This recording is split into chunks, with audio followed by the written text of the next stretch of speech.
안녕하세요. 용기를 내서 사연을 작성하게 되었습니다. 하늘이 무너져도 솟아날 구멍은 있다는 옛사람들의 말은 틀린 거 하나 없네요. 저는 사업을 하던 사람이었습니다. 한참 잘 될 때에는 하루에 100만 원도 넘게 벌던 시절이 있었지요. 중학교 때부터 사귄 여자친구와 결혼을 하게 되었고, 없이 살아온 그녀에게 저는 제가 해줄 수 있는 모든 것을 수단과 방법을 가리지 않고 다 해주고 싶었어요. 그게 저만의 사랑 표현 방법이었으니까요.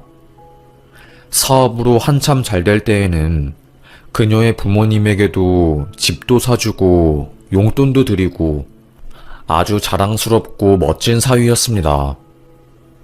하지만 사업이 망하는 것은 정말 하루아침이더라고요. 갑작스러운 경제 위기, 그리고 해외에서 받지 못한 대금들이 쌓이다 보니까 현금 흐름이 완전히 막혀버린 겁니다. 공장에는 물건을 주문해 놓았지만 값을 주지 못하는 상황이었고, 저희 물건을 사는 업체에 돈을 받아야 하는데 돈을 못 받아서 공장에 돈을 못 주니까 화가 난 공장주들이 제 통장에 압류를 걸고 난리도 아니었습니다. 난생 처음 집에 빨간 딱지가 붙고 국가에서 나온 사람들이 집에 찾아오고 정말 무섭더라고요. 불안해하는 아내에게 내가 무슨 일이 있어도 당신만큼은 지킬 거야. 그러니까 불안해하지 마. 내가 온 힘을 다해서 당신 행복하게 다시 만들 거야. 약속을 했지만 사실 자신은 없었어요. 너무나도 불안하고 힘들더군요. 그래도 어떻게든 회사를 살려보겠다고 아는 형님들과 친척들에게 돈을 빌리러 다녔어요. 이번에 꼭 좀 목돈이 필요한데 도와주시면 안 되겠습니까?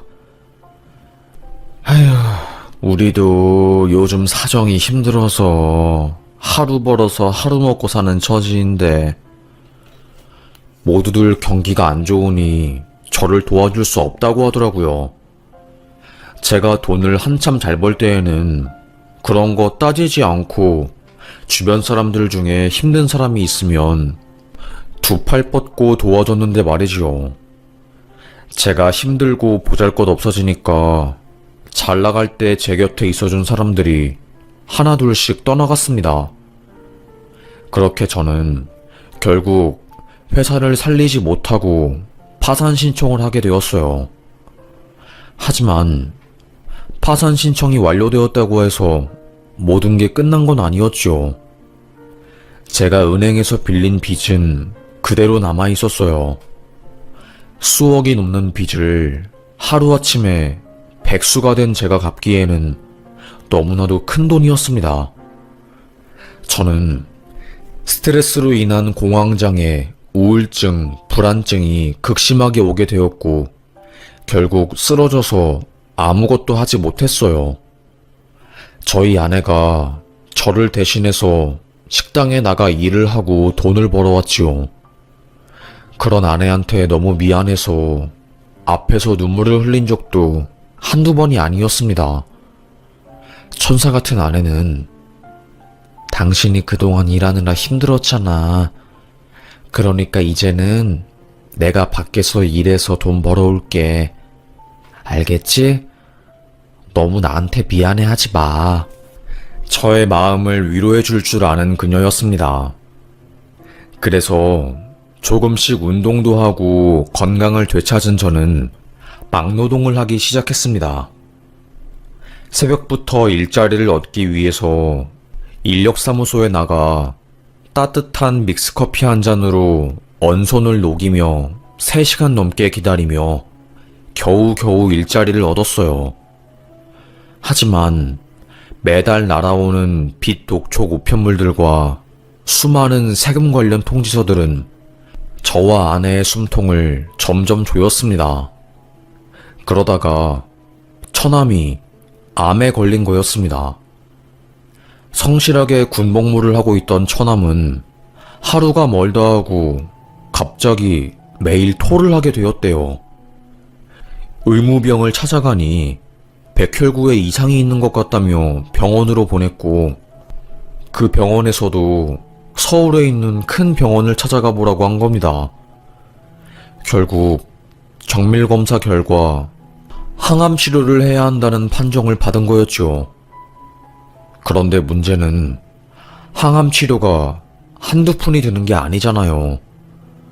게다가 처남은 그 흔한 실비보험조차 없는 상황이었고요.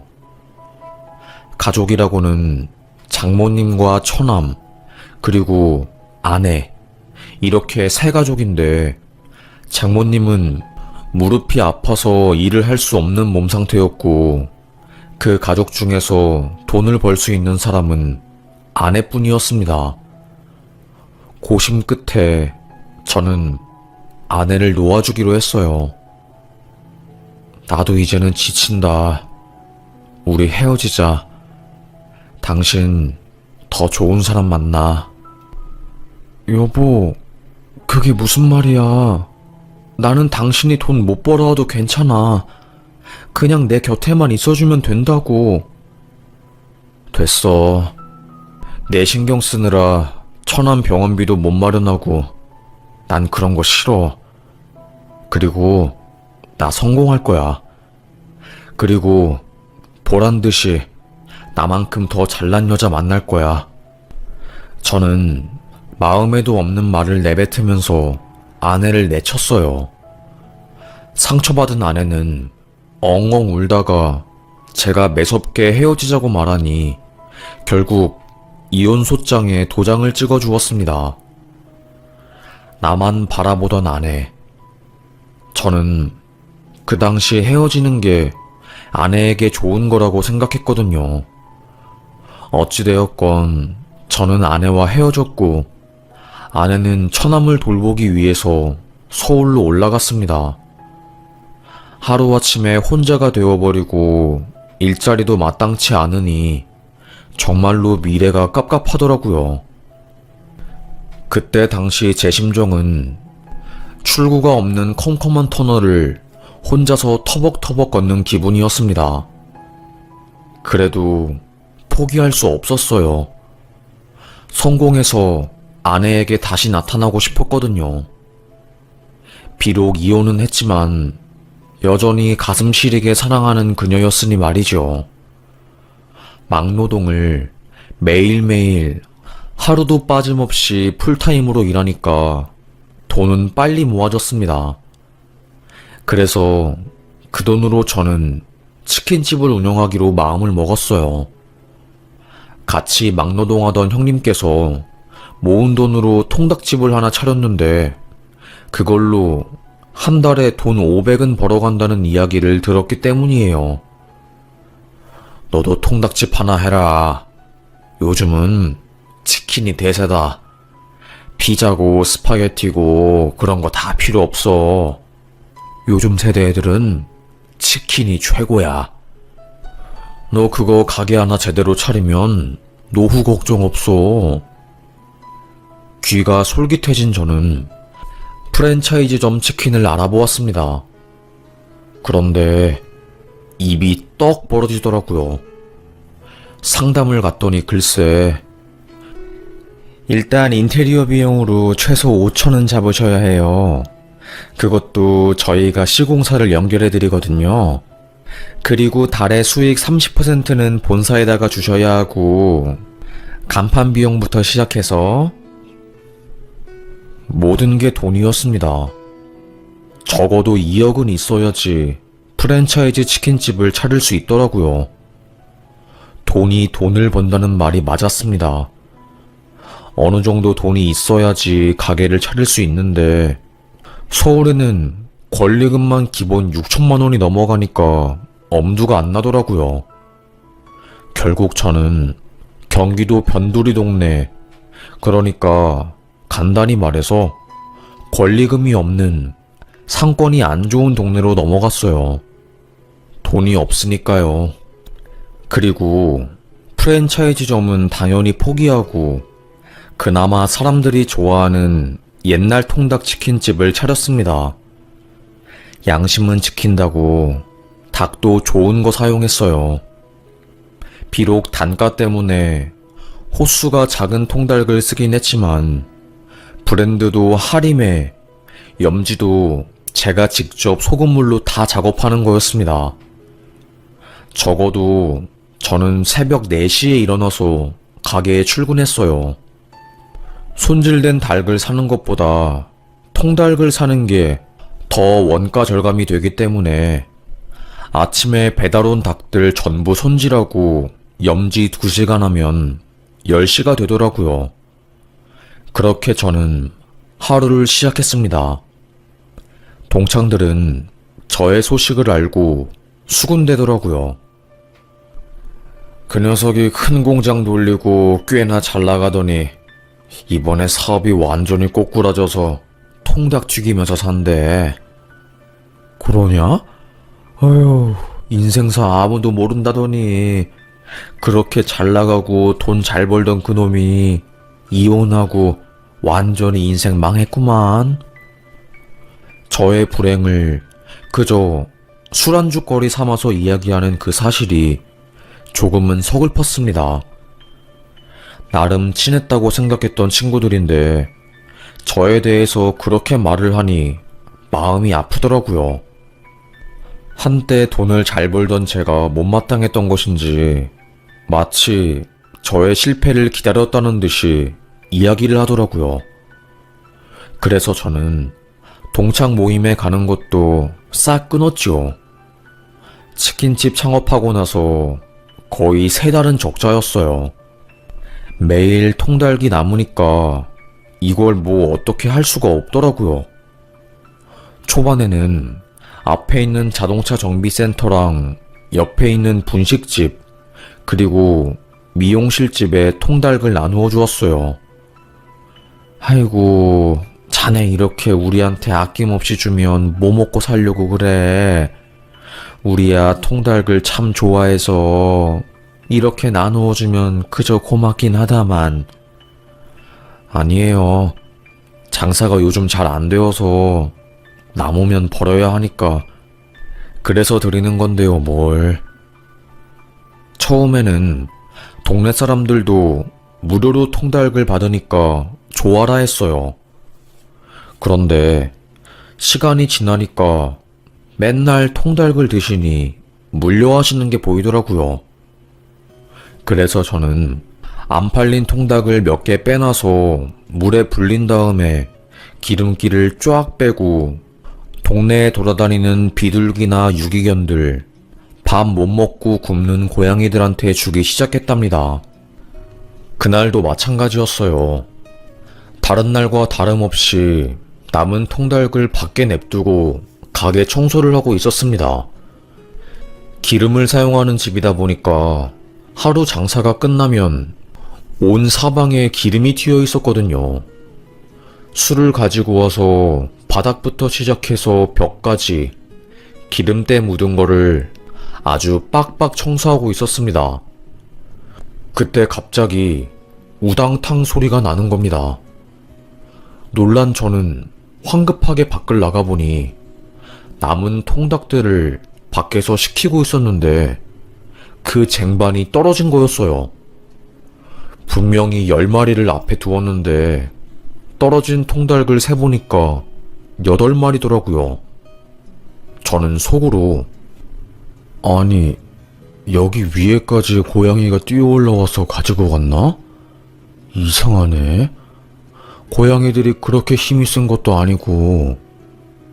고개를 갸우뚱거렸습니다. 그런데 자세히 보니까 건너편에 통닭 2마리가 떨어져 있더라고요. 뭐야? 왜 저기까지 날아가 있어? 저는 성큼성큼 걸어가서 그 통닭들을 주워왔습니다. 그 모습을 본 미용실 아주머니가 문을 열고 나오더라고요. 그거 그놈 자식 짓인 것 같은데? 네? 그놈 자식이 누군데요?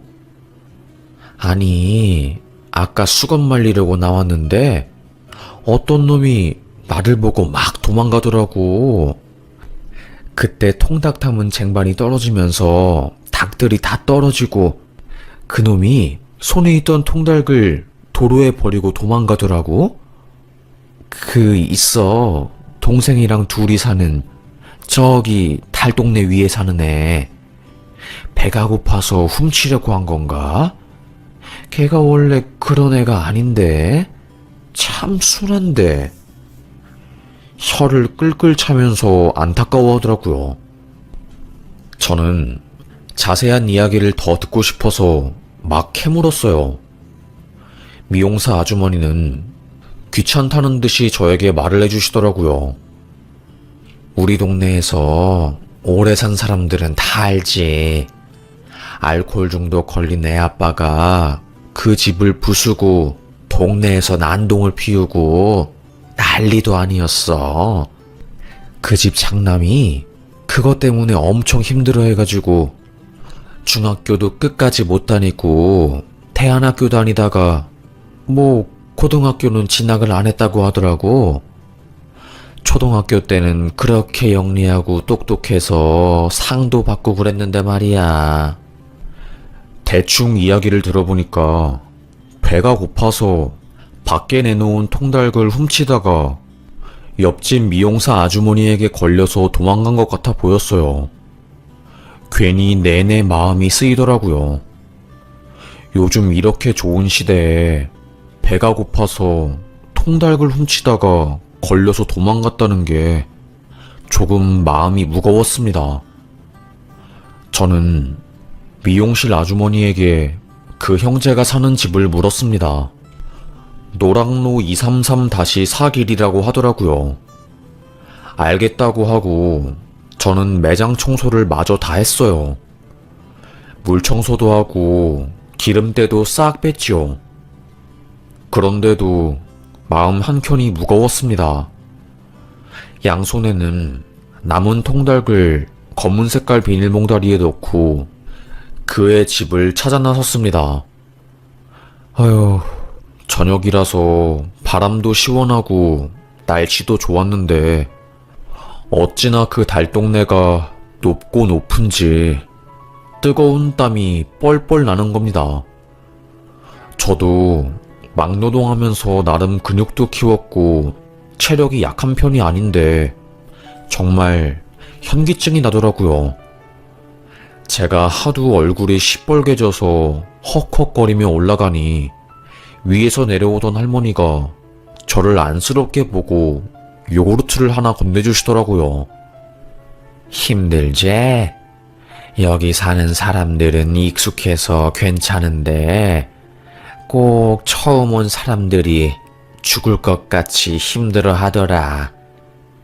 요구르트 하나 마시고 올라가지? 감사합니다. 달동네 위를 올라오니 어느새 땅거미가 져 있어서 어두컴컴한 노을이 눈앞에 펼쳐졌습니다. 그리고 앞에 쓰여져 있는 노랑로 233-4길 표지판을 본 저는 집 대문을 두드리려고 했어요.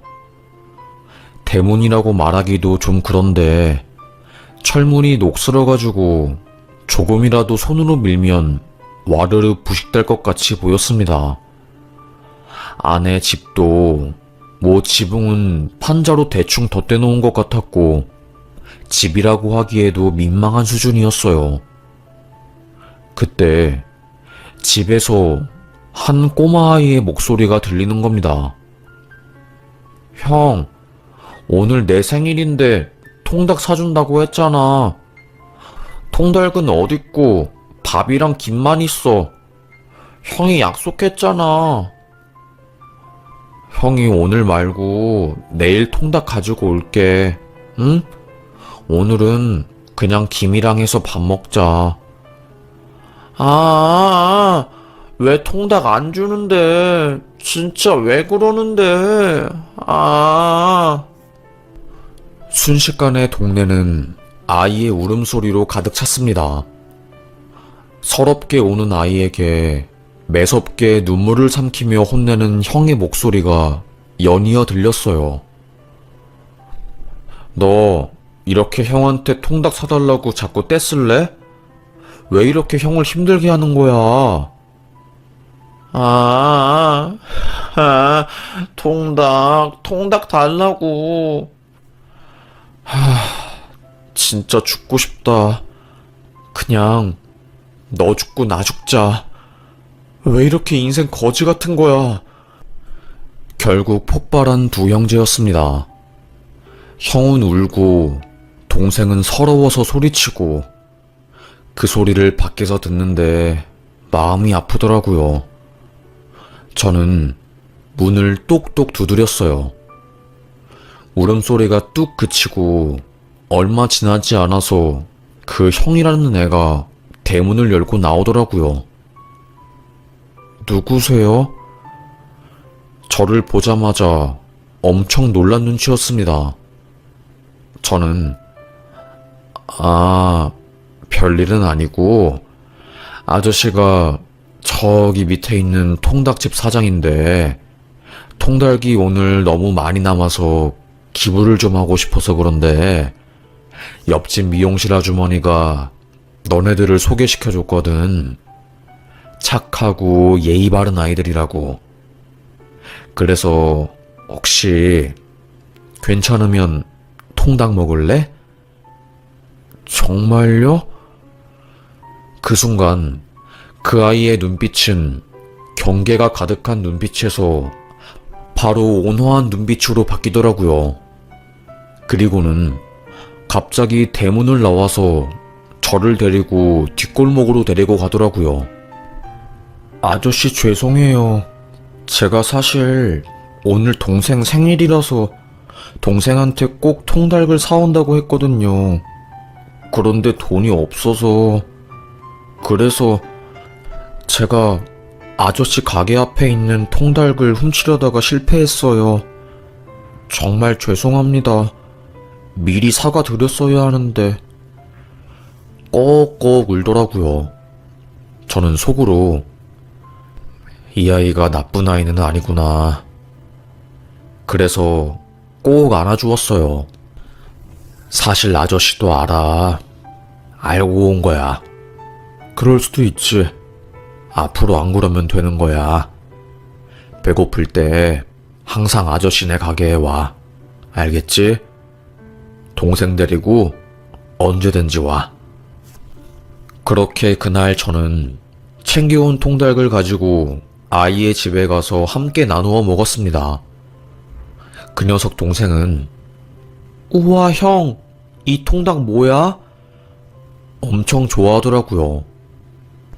제가 맛있게 염지하고 튀긴 통닭을 세상에서 제일 행복한 표정으로 먹어주는 그 아이를 보니까 기분이 참 좋았습니다. 통닭을 뜯으면서 저는 첫째와 속 깊은 이야기를 나누었습니다. 아버지는 알코올 중독이었다고 해요. 가정폭력을 너무 많이 저질러서 경찰도 집에 왔다 갔다 하고 그러다가 뇌출혈로 얼마 전에 돌아가셨다고 합니다. 하지만 문제는 아버지가 남긴 빚이었어요. 1,000만 원 정도 되는 사채 빚이 있었는데 어린아이들 입장에서는 무척이나 큰 돈이었던 거였죠. 그 빚이 무서워서 3,000만 원의 보험금 재산 상속받는 것을 포기했다고 합니다. 주변 어른들 중에 알려주는 사람도 없었나 봐요. 재산 받고 빚 갚으면 2,000만 원 갚을 수 있는 건데 말이죠. 하여튼 간에 힘들게 살고 있는 건 분명해 보였습니다. 하지만 제대로 된 국가 차원의 지원을 받지 못하고 학교도 못 가고 신문 배달부터 시작해서 온갖 아르바이트를 하면서 힘들게 살고 있었더라고요. 아저씨가 돈이 많은 것도 아니고 잘난 사람도 아니지만 하나 약속할게. 너희 두 형제 배고플 때마다 꼭 아저씨한테 와. 그리고 부담 없이 통닭 먹어. 미안해하지도 말고 어차피 아저씨 장사 잘 안 돼서 맨날 통닭 남으니까. 알겠지? 괜히 공짜로 닭을 먹으면 미안해서 안 올까봐 장사 안 된다는 이야기도 해주었습니다. 그렇게 그날 저희 셋은 통닭 파티를 했네요. 며칠 뒤 그 아이 2명이 쭈뼛쭈뼛 저희 가게 앞을 서성이더라고요. 닭을 튀기느라 그 녀석들을 늦게 본 저는 환한 미소로 마주해 주었습니다. 아이고, 왔구나. 잠시만 기다려봐. 아주 뜨끈하게 막 튀긴 통닭 줄게. 이거 머스타드 소스랑 같이 먹으면 엄청 맛있어. 저는 바리바리 통닭 2마리를 양손에 가득 쥐어주었습니다. 막내가 저를 향해 아저씨는 천사예요. 감사합니다. 엄청 소리 크게 인사를 하고 가더라고요. 그게 참 감동이고 또 제가 더 고마웠습니다. 그 아이들이 집에 간 뒤 통닭을 기다리던 한 남자가 저에게 묻더라고요. 아니, 애들이 계산을 안 하고 그냥 통닭을 가지고 가네요? 아, 그게 사실 저 아이들이 힘들게 사는 애들이라서요. 소년가장이에요. 저 어린 나이에 동생이랑 둘이서 살더라고요. 그거 알고 나서 마음이 아파서 밥 굶지 말라고 통닭 하나씩 쥐어주고 있어요. 그 사람은 저를 되게 대단한 눈빛으로 보더라고요. 이야, 정말 요즘 세상에 흔치 않게 마음씨 좋은 사장님이시네요. 저는 머쓱해서 아닙니다. 누구나 다 저처럼 행동할 거예요. 사는 게 쉽지 않으니 서로 도우면서 사는 게 좋으니까요. 간단한 담소를 나누고 그 손님은 길을 나섰습니다. 그 후 저는 평범하게 닭을 튀기고 장사 준비를 하면서 살고 있었어요. 그런데 어느 날 그 손님이 다시 찾아와서 그 형제들을 지원하게 된 계기랑 이야기들을 자세하게 물어보더라고요. 저야 뭐 손님도 없고 심심하니까 이야기하듯이 다 말해주었죠. 그리고는 사실 자기가 경찰서에 출입하는 기자라고 하는 겁니다. 이번에 부서를 시사 쪽으로 옮겼는데 저의 이야기를 적고 싶다고 하더라고요. 저는 간단한 기사인 줄 알고 그러라고 했지요. 그런데 그 다다음 날 아주 저희 통닭집 가게가 불통이 난 겁니다.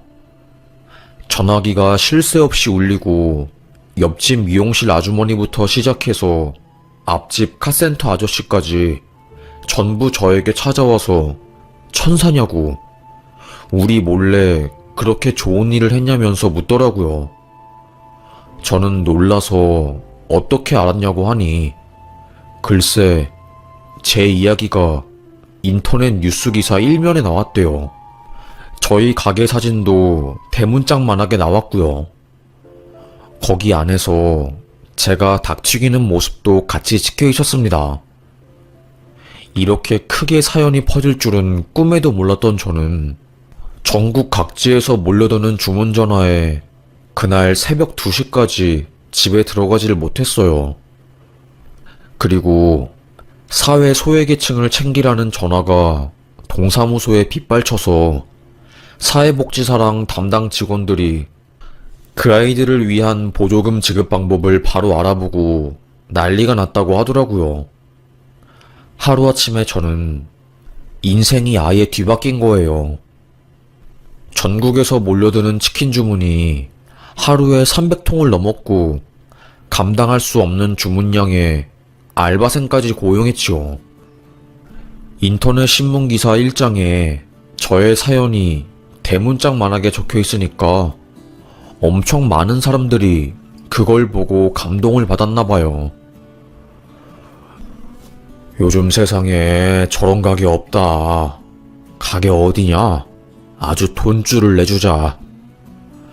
나 혼자 살기도 팍팍한데 돈 없는 아이들한테 통닭까지 무료로 주다니 우리 사회는 뭐하고 있는 거냐?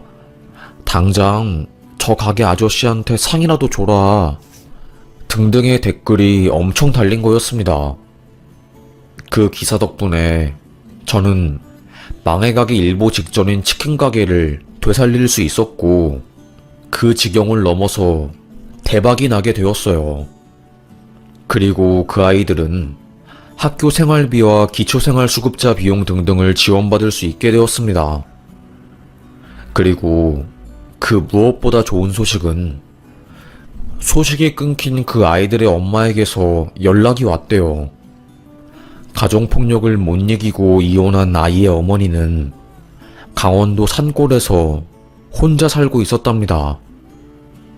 양육권은 아이들 아빠가 가지고 간 상태였고요. 그래서 생사도 모르고 세월을 보내다가 우연히 본 기사에서 애들 이야기를 보게 된 거고 혹시나 하는 마음에 연락처를 찾아 연락을 해본 거였대요.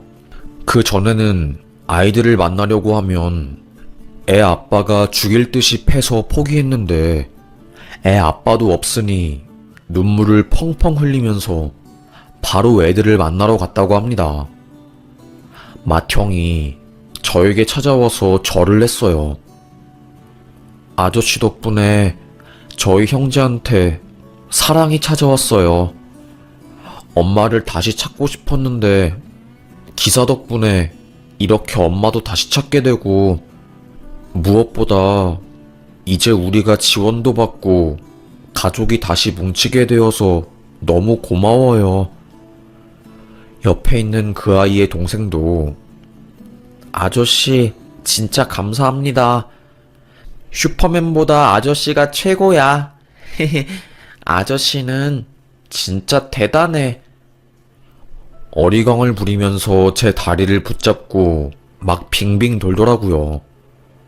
아이고, 눈에 넣어도 안 아플 만큼 너무나도 귀엽고 사랑스럽고 그리고 또 눈물이 핑 돌았네요. 그렇게 그 녀석들은 엄마가 살고 있는 집으로 들어가서 보호를 받으면서 살게 되었어요. 그리고 저에게도 꿈만 같은 일이 펼쳐지게 되었어요. 사실 저는 가장 큰 목표가 헤어진 아내와 다시 만나는 거였거든요. 그것도 다시 보란듯이 성공한 뒤에 나타나려고 했습니다. 하지만 치킨집이 잘 안 되기 시작하면서 그 꿈에서 멀어진 줄 알았는데 생각지도 못한 일로 인해서 제가 빠르게 돈을 모을 수 있게 되었어요. 가게 운영하면서 적자난 것도 금방 갚을 수 있었고요. 그래, 이 속도면 금방 자리 잡고 돈도 많이 모을 수 있겠어. 처남 병원비도 모아서 당당하게 다시 나타나야지. 마음먹은 지 일주일도 안 되어서 글쎄 전 아내에게 연락이 온 거였습니다. 잘 지내? 깜짝 놀랐어요. 제가 모진 말로 그녀에게 상처를 주었기 때문에 그녀가 다시는 저에게 연락을 안 할 줄 알았거든요. 그런데 갑작스러운 문자에 어안이 벙벙했습니다. 곧이어 전화가 왔고 수화기 너머로 그녀의 떨리는 목소리가 들리더군요. 나야, 어떻게 지냈어? 저는 한참을 아무 말도 못하다가 나는 치킨집 운영하면서 요즘 살고 있어. 당신은? 나 기사 봤어. 기사를 보고 저에게 전화를 한 거였어요. 그렇게 저희는 카페에서 만나게 되었고 서로의 얼굴을 보자마자 펑펑 울었습니다. 서로가 싫어서 헤어진 게 아니라 너무나도 사랑했을 때 돈이 없어서 헤어진 거였으니까요. 저는 무릎을 꿇고 사과를 했습니다. 미안하다고요. 그리고 나 이제 장사 잘 되고 있으니까 다시 당신 곁에 있고 싶다고 이야기를 했어요. 그러자 그녀는 나도야. 나는 여보 없으면 안 되나 봐. 우리 함께 살자. 그날 정말 뜨거운 눈물을 흘리면서 재회를 하게 되었습니다. 아주 다행인 것은 처남이 입원한 병원이 저희 가게에서 30분도 안 되는 가까운 거리에 있었고, 저는 매일 가게가 끝난 뒤 처남의 병원으로 가서 간병을 했습니다. 정말 행운이 좋은 것은 병원 관계자들이 저를 알아본 거였어요. 언론에 나와서 몇 번 인터뷰한 것을 본 듯 싶더라고요. 담당 의사가 저에게 먼저 인사를 건네면서 좋은 일 하시는 분을 만나뵙게 되어 영광이라고, 병원에 입원한 처남 책임지고 치료하겠다며 인사를 해주시더라고요. 제가 더 영광입니다. 착한 처남 꼭 오래 살아야 하니까 도와주십시오. 그리고 저는 원무과에 가서 밀린 처남의 병원비를 한 번에 결제했습니다. 그리고 아내에게 여보, 이제 앞으로 처남 병원비는 내가 책임질게. 당신이랑 이혼하고 나서도 아픈 처남이 자꾸 생각이 나서 마음에 걸리더라고. 알겠지? 역시 당신은 정말 책임감이 강해. 고마워. 아내는 저를 꼭 안아주었습니다. 꼬박 1년간의 투병 끝에 퇴원한 처남은 2년간의 추적 검사 결과 완치 판정을 받았어요. 그리고는 저의 치킨 가게에서 저와 함께 일하게 되었죠. 처남이랑 저랑 둘이 있을 때는 서로 형, 동생 호칭으로 부르거든요. 처남이 저에게 형, 우리 누나가 형 진짜 사랑했어요. 형이랑 어쩔 수 없이 이혼하고 저 돌본다고 맨날 병원에서 잤는데 잠꼬대로 형 이름 엄청 부르면서 흐느끼고 병원 사람들도 다 알 정도였어요. 그래? 저는 몰랐던 사실이었거든요. 그러다가 갑자기 누나가 핸드폰을 보면서 펑펑 우는 거예요. 놀란 제가 왜 우냐고 물으니까 핸드폰 화면을 저에게 보여주더라고요. 세상에, 자세히 보니까 형이 인터뷰한 거였어요. 제 전 아내는 제가 기사에 나온 것을 보고 참아왔던 감정이 터진 거라고 하더라고요. 너무나도 보고 싶고 꿈에서도 그리워했던 전 남편이 좋은 일로 기사에 올라왔으니 얼마나 신기했겠어요. 그렇게 저와 그녀는 바로 만날 수 있게 되었고 재결합을 한 거였습니다. 처남은 우리 누나는 돈 많은 형을 좋아하는 게 아니에요. 그냥 형 자체로 좋아하는 거예요. 그러니까 앞으로 힘들다고 우리 누나 밀어내지 말아요. 부부라는 게 뭐겠어요. 아무리 힘든 일도 함께 헤쳐나가는 게 부부잖아요. 그쵸? 처남이 저보다 훨씬 어른이었어요.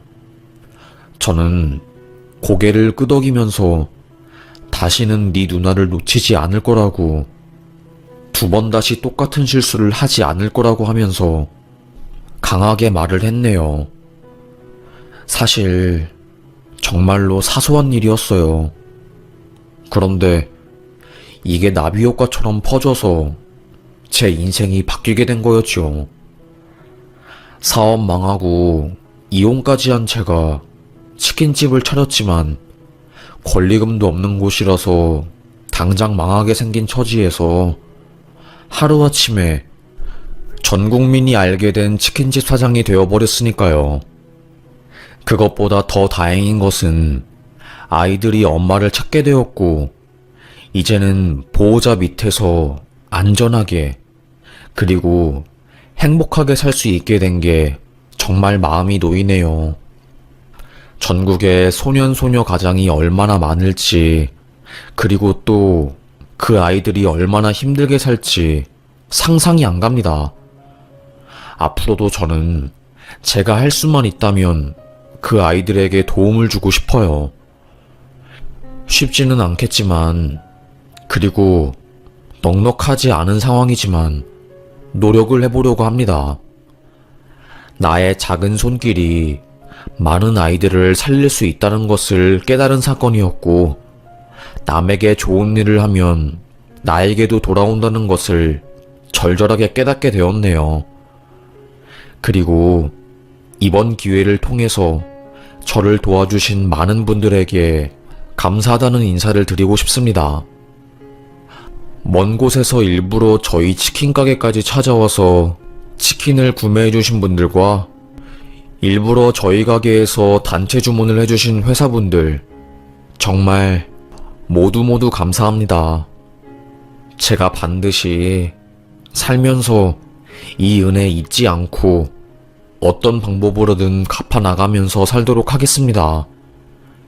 그리고 행복하게 모두들 하루하루 건강하게 잘 사시길 바라겠습니다. 사연 여기서 마치겠습니다. 요즘 날이 추우니 옷 꼭 따뜻하게 입고 다니시고 건강 챙기셔요. 건강검진 꼭 받으시고요. 우리 아무리 삶이 힘들어도 포기하지 말자고요. 내가 포기하지 않으면 나를 도와주는 사람들이 생기더라고요. 감사합니다.